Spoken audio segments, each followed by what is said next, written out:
Economists typically begin the analysis of firm behavior by assuming that firms maximize profit. Now, profit is a residual. It's the difference between total revenue and total cost. Total revenue is price times quantity. Here we're assuming the firm sells one product at one price. Total cost can be calculated as average total cost times quantity. We saw that in our last lecture, or last lesson. This means that another way to express profit, it's the difference between price and average total cost, all multiplied by quantity. We begin the assumption, or we begin our analysis with the assumption firms maximize profit for 4 reasons. First, the assumption is logical. The assumption is logical because owners have an incentive to maximize profit. Owners receive profit as income, dividends, or retained earnings. Since the owners receive it, they would like to maximize it. Moreover, owners have, at least in theory, the ability to dictate the actions of the firm. Owners of small firms are usually heavily engaged in the decision-making at their firms. Shareholders own large corporations. They have the ability to vote to replace the board of directors if they believe the firm is not acting in their interest.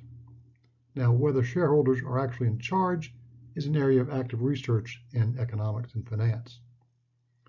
Since owners can dictate the actions of the firm and have an incentive to maximize profit, we begin with the assumption that firms maximize profit.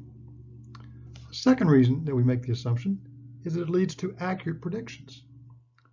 Economists don't really believe that all firms everywhere are always maximizing profit. They do believe they can predict the qualitative responses of firms to changes in the environment by assuming that they do. For example, we can predict that a firm will increase price and quantity when the demand it faces increases, because that is what a profit-maximizing firm would do. Empirical evidence confirms that firms do, in fact, typically increase price and quantity when the demand it faces increases. Therefore, the assumption helps economists achieve one of the 2 overarching goals in the field.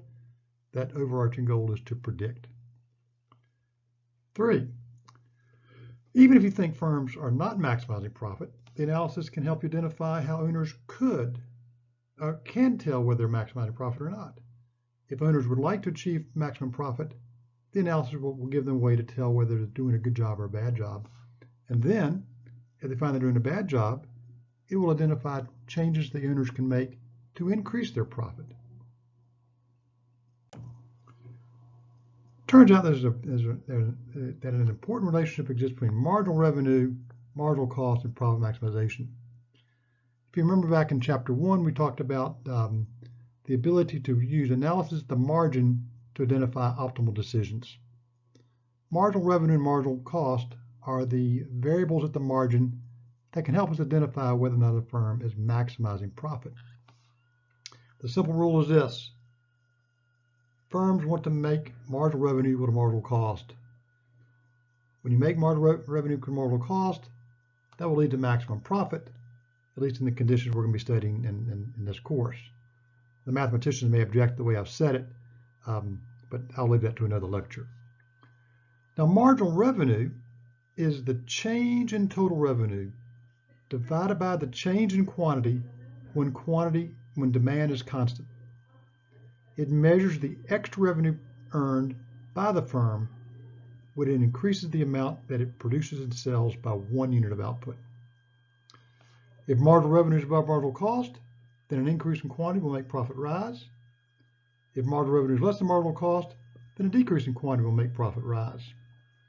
You put those 2 things together, it tells you that a firm maximizes profit by increasing output whenever marginal revenue is above marginal cost, and by not increasing output, or perhaps decreasing output, whenever marginal revenue is less than marginal cost.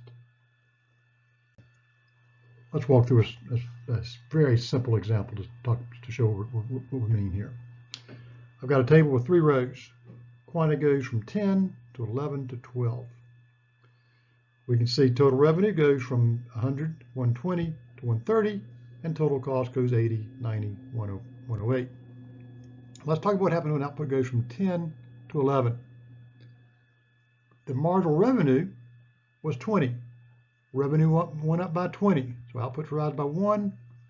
Revenue goes up by 20. So marginal revenue is 20 bucks. Cost went up by 10.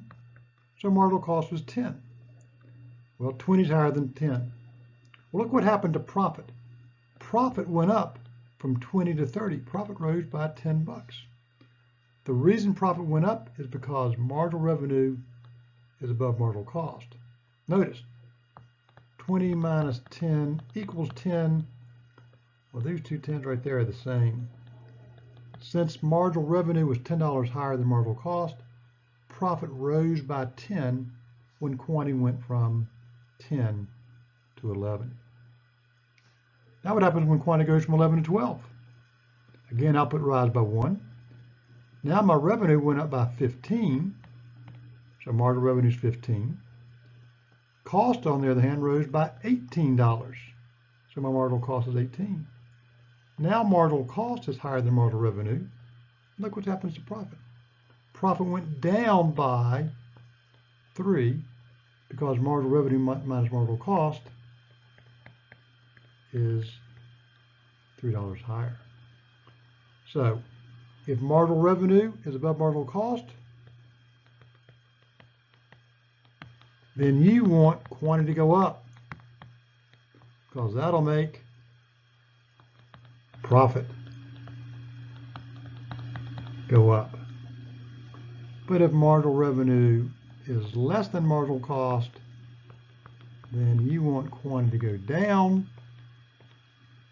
because that will make profit go up. At the end of the day, you want to produce the last unit of output where marginal revenue is above marginal cost. You do not want to produce output when marginal cost is above marginal revenue.